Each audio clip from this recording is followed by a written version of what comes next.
Get a grip, I tell myself, conscious of the cue's curious eyes. I dig in my pocket for my mobile. I just need to talk to Fiona. Whenever I feel like this, like the avalanche will engulf me, she always calms me down. Wish I could say that about Zoe, I really do, but there it is. No one can say I haven't tried. And actually, trying makes me feel even worse. It's like banging my head into a brick wall over and over, feeling the crunch of pain with every impact. Hey, honey. Fiona's warm tone comes on the line, and already I feel better. Everything okay? How's Paris? I wouldn't know, actually. I'm still at the station. Just wanted to give you a quick call and say thanks for the drinks last night. Fiona and I both work at a computer software company outside London. Me as a software engineer and Fiona in marketing. I've been there for years, and although I scaled back my hours when Milo was born, lately I'm there from 7 in the morning until 9 at night. You can lose yourself in coding. It makes sense in a way my life doesn't. We've always been friends, but ever since Milo's accident we've become... I'm not sure what exactly. She knows about my son's death. She organised the huge bouquet of sympathy flowers from my work, someone told me.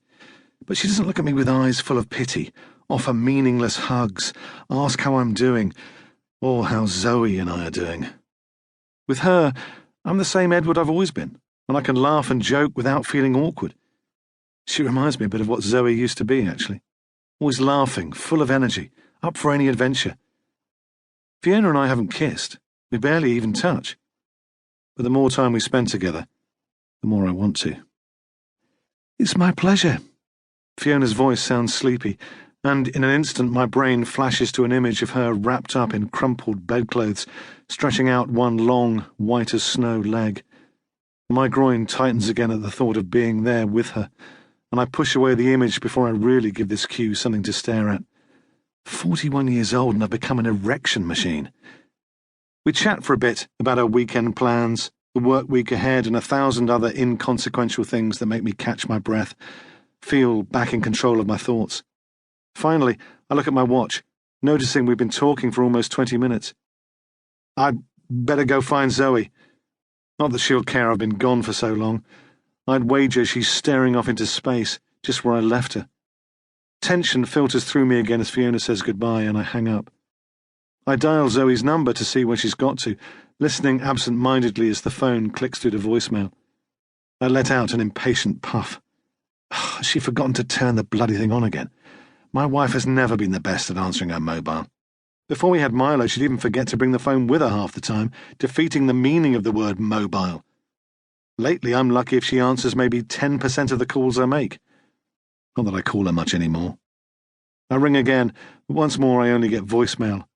Now, my impatience is turning to red-hot irritation, the kind that's like heartburn, spreading through your chest and gripping your throat. Pushing off the wall, I hurry through the crowd and over to where she was standing. But she's not there. I ring again, still no answer. God, she knew I'd be calling. How hard can it be to make sure your phone is on?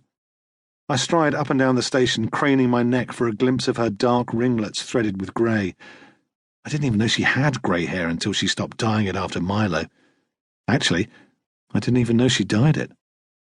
I peek into the few shops and cafes, stride back to the cash point in case she went to find me, ring her phone another 10 times. Nothing. I head to the exit and look out, scanning the taxi queue in case she decided to grab us a cab, but there's no sign of her. I glance at my watch. It's almost done hours since I went to get cash. And if she was still here, surely we'd have found each other. It's a busy station, but not huge, not like St. Pancras. And there aren't many places to go. I walk up and down the concourse a dozen more times, annoyance growing with each step. Perhaps she's gone off to the hotel. If she didn't feel like waiting, the least she could do was call. I suppose I would be more anxious, but Zoe's pulled a few disappearing acts before. For some time after Milo's death, I'd leave work early and head home to take her out for supper, but she was never there. I'd ring her mobile for hours, waiting as the house got darker, worry swirling inside me when she didn't answer. When the front door finally opened, she'd just say she'd been with Kate, didn't hear the phone ring, and now she was going to bed. And then there was that one night a few months after the accident, she didn't come home at all. I didn't sleep, ringing up her friends, her parents, even the